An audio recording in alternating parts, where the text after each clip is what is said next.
1 Samuel 31. Diz assim o texto: aconteceu que ao terceiro dia, quando Davi e seus homens chegaram a Ziclague, os amalequitas já tinham invadido o sul e a cidade de Ziclague. Tomaram Ziclague e a incendiaram. Levaram cativas as mulheres que lá estavam, mas não mataram ninguém, nem pequenos nem grandes. Tão somente os levaram consigo e foram embora. Davi e seus homens chegaram à cidade e viram que tinham sido queimada, e que as suas mulheres e os seus filhos e as suas filhas haviam sido levados cativos. Então Davi e o povo que estava com ele ergueram a voz e choraram, até não terem mais forças para chorar.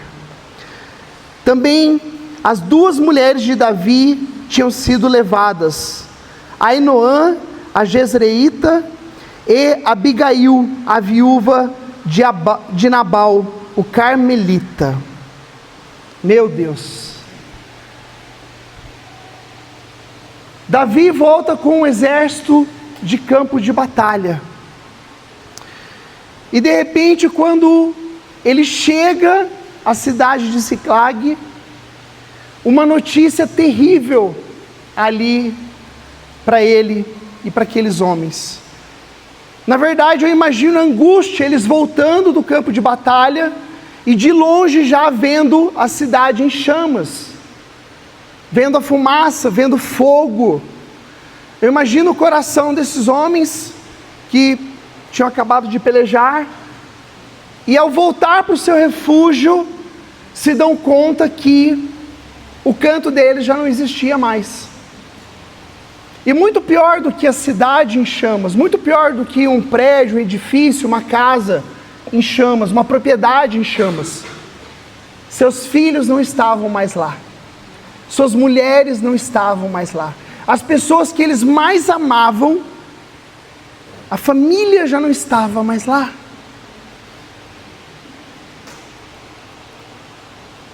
Você imagine a dor, você imagine o tormento, você imagine o momento de tristeza, de frustração, de dificuldade. Você imagina um momento de angústia. Quem já passou por uma situação de perda de um ente querido? Um ente querido, você já chora a ponto de ficar sem lágrimas para chorar. Nós temos aqui irmãos que recém passaram por isso. Nossa igreja recém passou por isso. Você imagine uma família inteira perdida. Não é perder dinheiro que você recupera, não é perder um carro que você trabalha e faz de novo, não é perder um emprego que você vai lá e busca, não, perder a família inteira. Meu Deus do céu. E aqui diz que, você imagine, Davi, grande herói de guerra, um homem de guerra que nunca perdeu uma batalha no campo de batalha, junto com seus valentes, junto com seus guerreiros, junto com seus heróis, de repente estavam ali chorando. Homens fortes, homens de espada, homens que sabiam usar uma lança, um escudo, sabiam degladiar no campo de batalha, de repente viram suas famílias serem levadas. E talvez nessa noite eu tenha pessoas que estão passando por um momento exatamente assim. Um momento que você, nas suas questões, no seu lar, na sua casa, você olha e você vê que inimigos se aproximaram. Enquanto você estava cuidando de outras batalhas, de outras lutas, talvez algumas áreas da sua vida tenham ficado carentes, tenham sido afetadas, tenham sido perdidas. Talvez você olhe a situação sua financeira hoje, e você só tem vontade de chorar. Você fala, meu Deus do céu, levaram tudo. Não aguento mais gente me ligando aqui cobrando.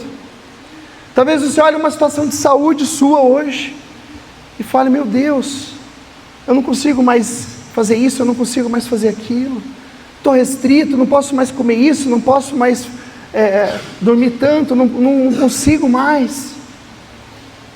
Talvez eu tenha pessoas aqui que hoje choram porque sentem a falta de alguém da sua casa que deveria estar aqui.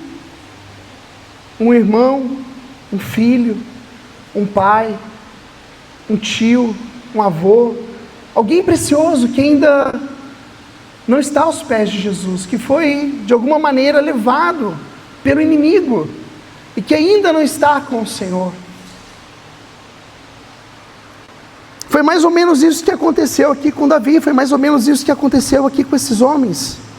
A angústia chegou, o pavor chegou, o dia mau chegou sobre estes homens. E o dia mau chega, meu querido, a mim e a você, porque aqui ainda não é o céu. Quantos já descobriram que aqui nós temos dores, lágrimas, choros, e dias bons e dias ruins, dias bem ruins, aliás, não é verdade? Aqui é a terra, aqui é um local corrompido, aqui é um local em que ninguém é perfeito, as coisas ainda estão acontecendo, né? Nós mesmos estamos sendo aperfeiçoados ainda. Quem aqui pode dizer que é perfeito, não é? Nenhum de nós pode. E aí no versículo 6 diz assim: Davi ficou muito angustiado, porque Davi em especial, além, né, dele perder suas esposas, ele era o rei, ele era o responsável. No final de tudo, ele estava à frente do comando, e ele à frente daquele comando, teve uma cidade, a cidade dele saqueada, e o povo levado, e as crianças levadas, e você imagina como é que não fica a cabeça desses homens e desse rei, muito angustiado, porque além de tudo, o povo falava em apedrejá-lo, pois todos estavam amargurados. Você já ficou perto de alguém amargurado? Alguém que foi saqueado? Alguém que a casa dele está pegando fogo? Talvez não está pegando fogo naturalmente, mas é briga todo dia, é BO toda hora, é polícia chegando, é vizinho socorrendo, é gente sangrando, é problema em casa.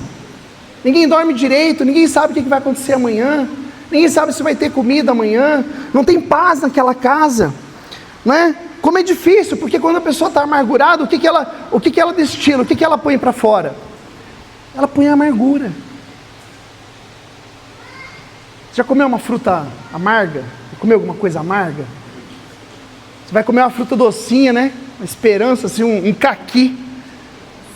Já vai comer aquele caqui que você fala: esse aqui está perfeito. É esse aqui, Jesus, muito obrigado. Aí tu lava, alguns até descascam. Quando dá aquela primeira mordida assim, tem aquele... amarra tudo, né? Tem aquele ranço. Assim é quem está amargurado perto da gente. E as pessoas estavam amarguradas com suas razões, porque realmente grande era o tormento, grande era o problema, grande era a angústia. Anormal seria se as pessoas estivessem felizes, cantando e como se estivesse tudo bem. Não estava tudo bem. Diz aqui que eles estavam amargurados, cada um por causa dos seus filhos e das suas filhas. Até aqui nada novo, porque Jesus disse: no mundo tereis aflições. Até aqui qualquer um de nós mortais pode passar por um dia ou por uma fase assim, em que as coisas saem do controle, em que as coisas estão difíceis, em que as coisas estão para lá de ruins, estão péssimas. Mas eu queria que você prestasse atenção ao final do versículo 6. Depois de dizer que Davi estava angustiado, que as pessoas queriam matá-lo, porque perderam seus filhos e filhas, diz aqui: mas Davi se reanimou no Senhor. Algumas traduções dizem, se fortaleceu. Algumas traduções dizem, recobrou sua força no Senhor. Davi não tinha força nele mesmo. Davi, dele mesmo, aquele era o momento de só ficar deitado, chorando, e acabou tudo. Você já ficou assim? Não tem força da gente, mas existe um Deus poderoso, que nos levanta, e nos anima no dia da dor, no dia da angústia, no dia mal. Você pode dizer amém por isso? Assim foi Davi. Davi encontrou um refúgio, que não era um refúgio de guerra. Escute, ele não tinha ido para guerra nenhuma. Ao redor dele as pessoas queriam matá-lo, as pessoas talvez estavam ali amaldiçoando, talvez xingando, murmurando, falando mal dele, porque o grande rei Davi naquele momento tinha perdido tudo, e os seus também, o de mais precioso.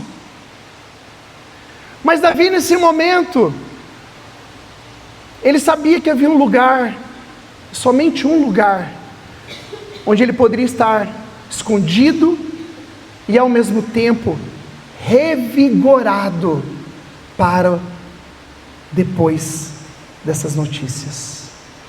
Irmão e irmã, eu quero dizer uma coisa: depois das notícias ruins, no Senhor há vigor, há poder, há graça, há um dia além, porque a Bíblia diz que o choro dura uma noite, mas a alegria vem pela manhã. Se tem alguém que tem o porquê ter esperança, o pastor Leandro pregou aqui sobre esperança no culto passado, somos nós, o povo de Deus. Porque qualquer outro rei, qualquer outra pessoa que não tivesse o Senhor aqui, teria acabado ali.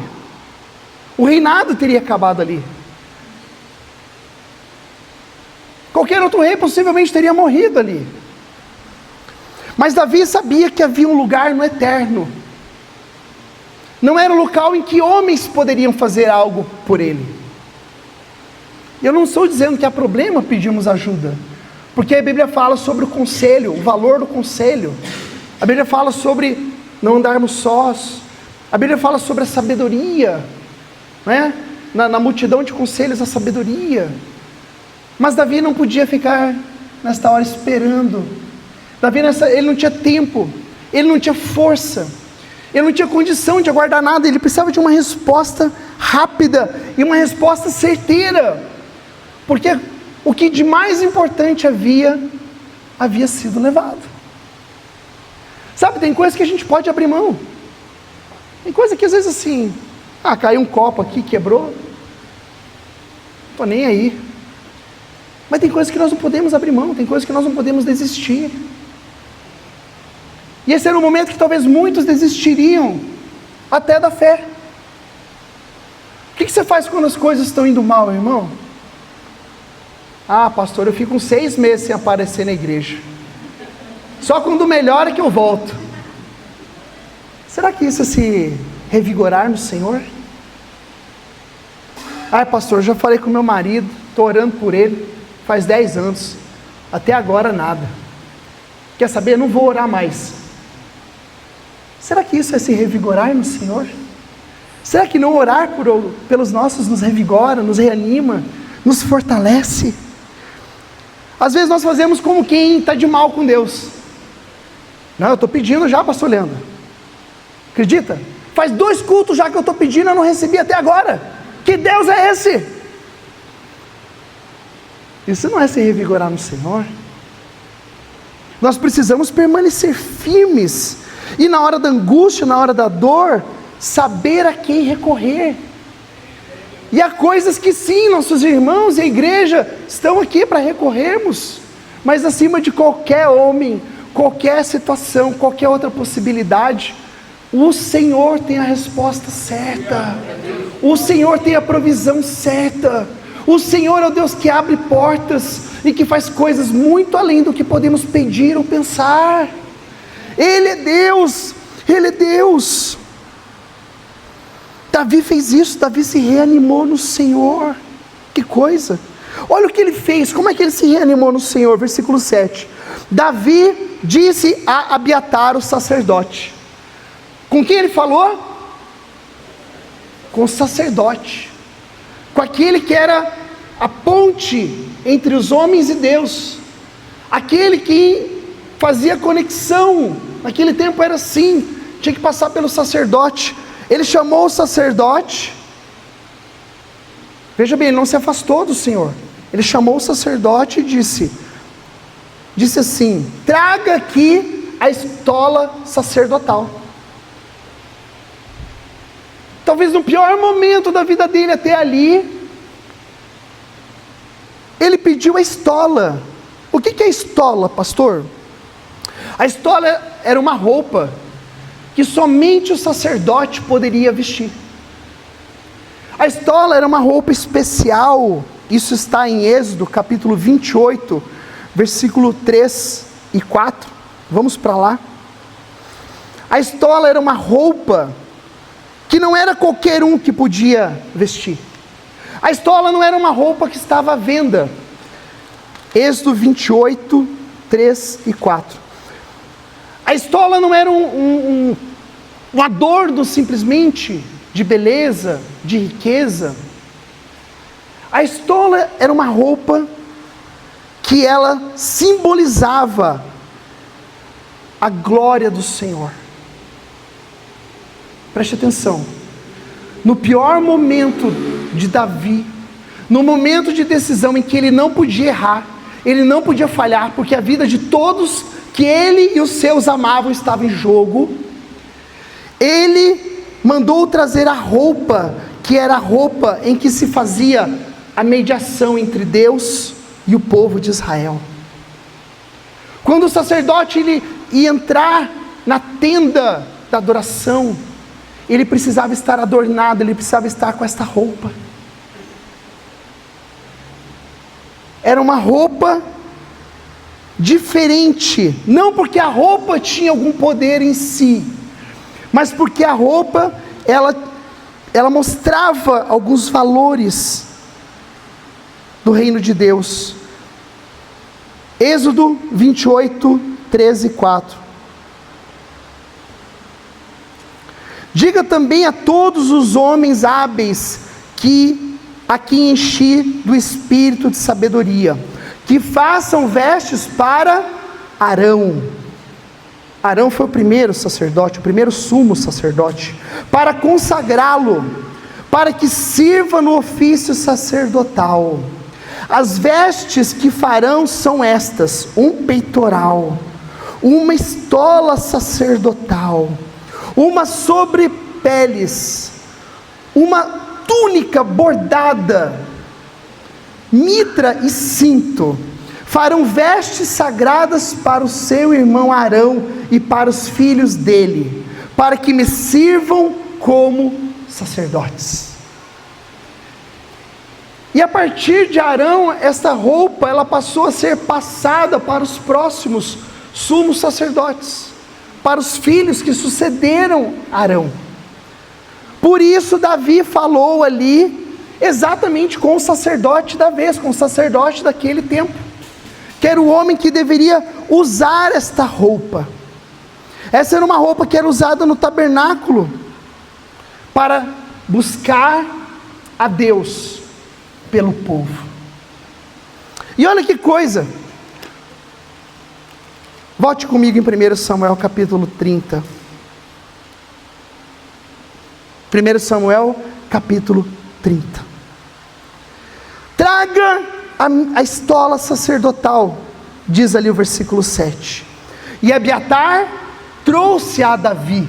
Qual é o detalhe que eu quero falar aqui com você? Essa não era uma roupa de rei. Nem o rei poderia usar esta roupa. Mas Davi era um homem ousado na sua fé. Davi era um homem que tinha intimidade com o Senhor. Davi era um homem que sabia que ele podia se achegar mais a Deus.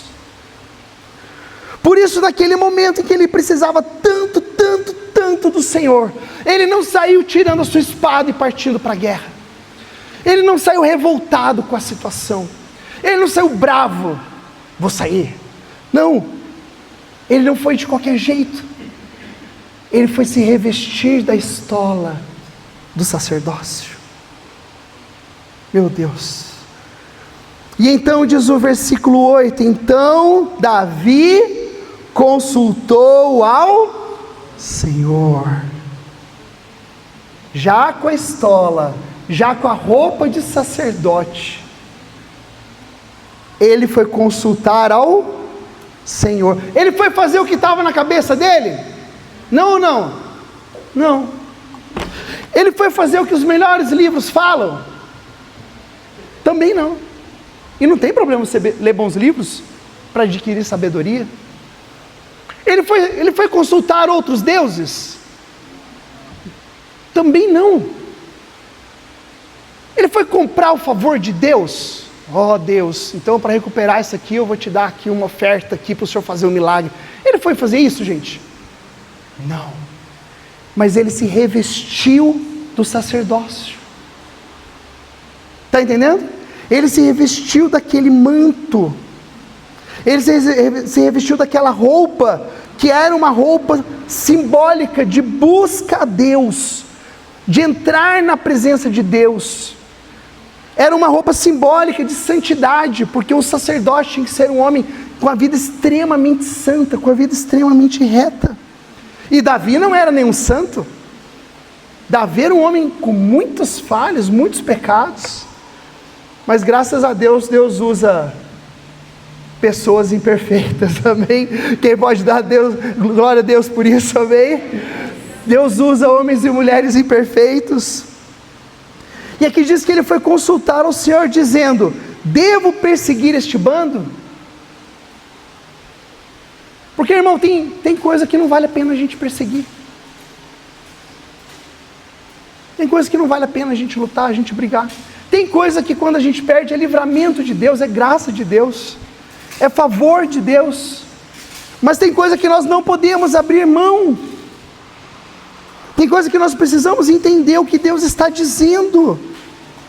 Mas só entende o que Deus está dizendo, só tem uma direção do Senhor, aquele que se reveste do Senhor. Abra comigo também sua Bíblia em Efésios, ou melhor, vou ler Romanos primeiro. Romanos capítulo 13.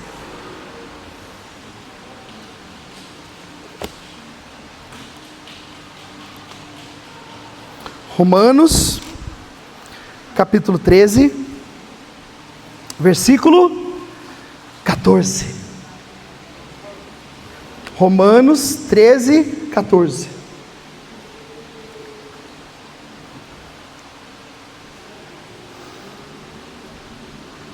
Paulo está dizendo à igreja de Romanos e está dizendo à igreja de Cristo: mas revistam-se do Senhor. Irmão e irmã, se você está em momento de lutas, se você está em momento de batalhas, se você teve a sua casa saqueada, se alguém seu foi levado, se algo precisa ser restaurado, este versículo é para você. Revista-se do Senhor Jesus Cristo, e não façam nada que venha satisfazer os desejos da carne. Quantas vezes, no afã de recuperar alguma coisa, nós só pioramos as situações? O cara quer resolver o problema com a mulher, o que ele faz com ela? Briga com ela. Ah, não é verdade? As mulheres também. Quer acertar os ponteiros com o marido, o que ela faz? Um jantar maravilhoso. Não, briga com o marido também. Eu sei disso. Sou testemunha. Mas o Senhor está dizendo aqui: não faça na carne. Se você quer vitórias no Espírito, haja no Espírito de Deus. Se você quer ser um homem de Deus, uma mulher de Deus, no dia a dia seu, e não apenas no poder, no sobrenatural, no chacataia, se você quer viver uma vida, ande com Cristo. Revista-se da túnica. Ai, pastor, mas quem que é o sacerdote hoje? Interessante isso, porque muitos acham que hoje em dia, o que era vivido no tabernáculo se transfere para a igreja atual, e os pastores são os sacerdotes. É um pensamento muito comum. Se eu perguntar aqui agora, eu sei que muitos pensam assim: pastor, você que é sacerdote, ora aqui por mim. Eu sou sim, mas se você é filho de Deus, você também é. E hoje nós temos um sumo sacerdote, que não é Arão, não é nenhum homem falho, é Cristo Jesus. Dá uma salva de palmas ao Senhor. Amém. Ele é o nosso sumo sacerdote. Por isso nós temos hoje acesso a essa túnica espiritual, que é o próprio revestir de Cristo. Pastor, problema financeiro, Cristo é a solução. Pastor, problema emocional, Cristo é a solução. Pastor, problema com meus filhos, Cristo é a solução. Cristo, Cristo, Cristo, dele vem a resposta certa. Revestivos, olha que coisa, coloque, não é como se fosse uma túnica, realmente um vestido, uma roupa. É essa conexão que faz com o texto do próprio Senhor. É engraçado, às vezes as pessoas vão pedir oração para a gente, pastor, e fala assim: pastor, Deus que está com vocês, você pode orar por nós? E nós oramos com toda a fé, Deus está mesmo conosco, mas Deus está com toda a igreja, todo o corpo de Cristo, amém? Você tem acesso ao Pai. Romanos capítulo 13, um pouquinho antes, nós invertemos aqui, versículos 12 em diante, Romanos 13, 12. Vai alta a noite, e o dia vem chegando. Deixemos, pois, as obras das trevas, e revistamos das armas da luz. Vivamos dignamente, como em pleno dia, não em orgias, não em bebedeiras. Sabe aquele papo? Cuidado. Não em bebedeiras, não em imoralidade e libertinagem, não em discórdias e ciúmes. Oh, meu amado, revestivos das armas da luz. Pastor, quais são as armas da luz? Efésios capítulo 6. Revestivos das armas da luz. Efésios capítulo 6, versículo 11 em diante.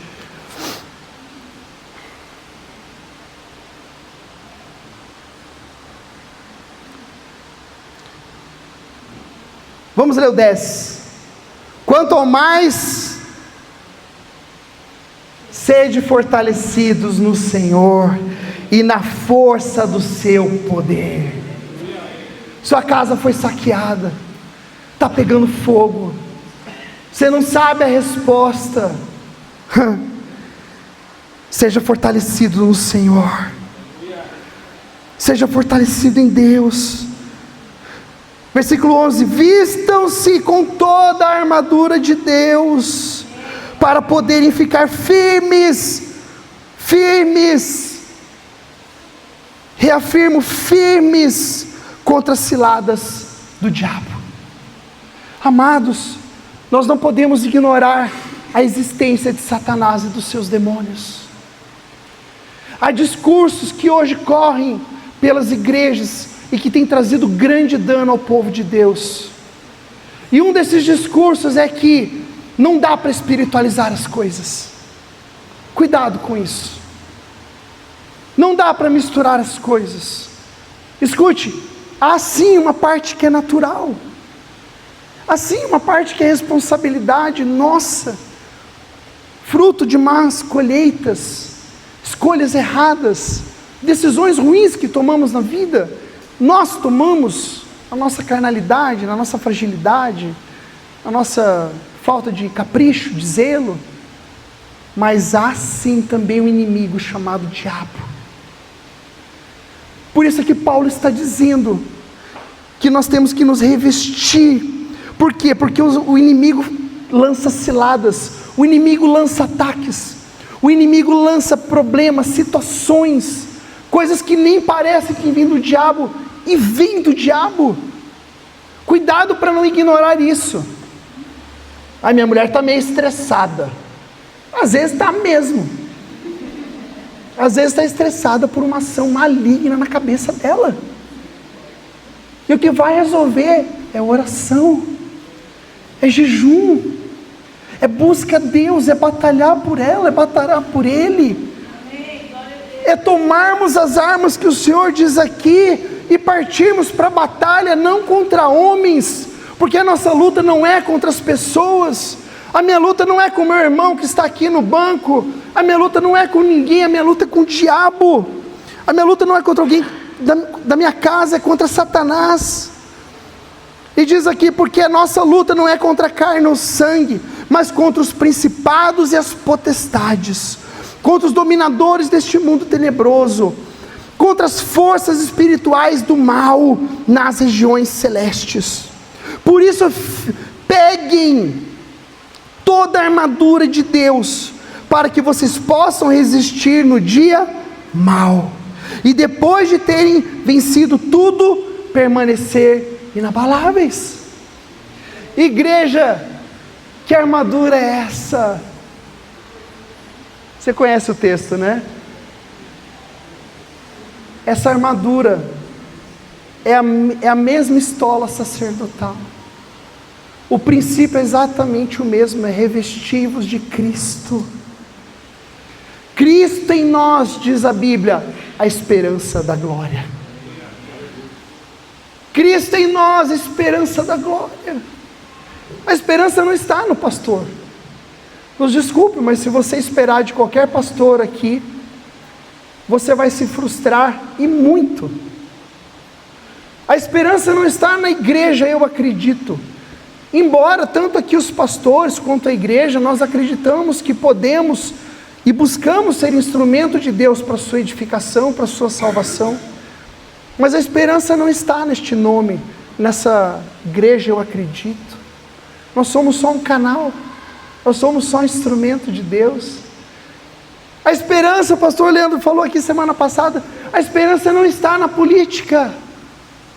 Não, esse ano vai ser, eu vou votar e vou arrumar 100 votos, o meu candidato, e ó, vai dar tudo certo.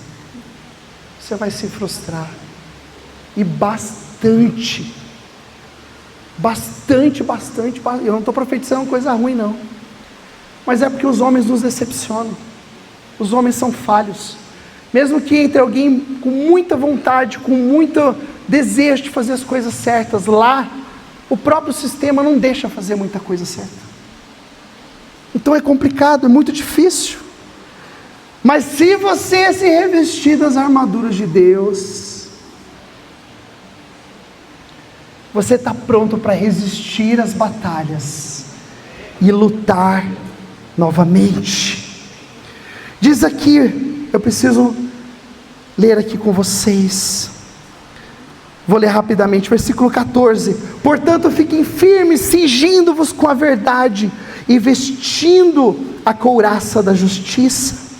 Tenham os pés calçados com a preparação do evangelho da paz, segurando sempre o escudo da fé, com o qual poderão apagar todos os dardos inflamados do maligno. Usem também o capacete da salvação e a espada do Espírito, que é a palavra de Deus. Orem em todo tempo no Espírito, e com todo tipo de oração e súplica, e para isso vigiem com toda perseverança e súplica por todos os santos. Volte comigo lá em 1 Samuel, capítulo 30.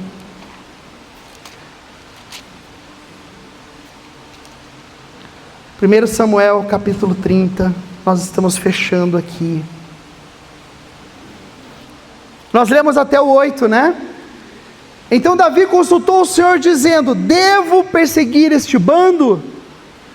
Devo lutar essa causa, Senhor?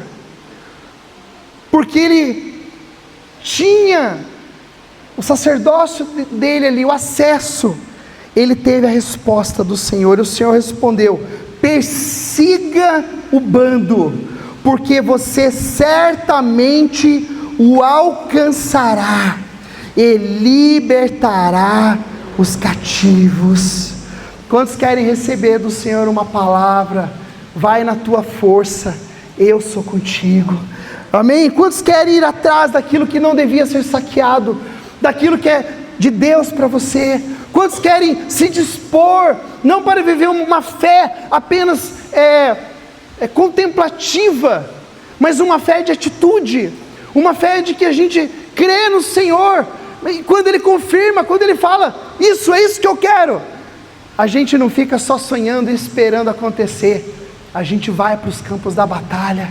Cadê os guerreiros e guerreiras do Senhor aqui desses dias, dessa geração, dispostos a não ficar apenas chorando e lamentando, porque há sim o tempo do choro e do lamento, mas é necessário também espada. Quando o Senhor diz vai, nós devemos ir. Quando o Senhor diz eu vou ser com vocês, vá, porque é Ele que garante a vitória.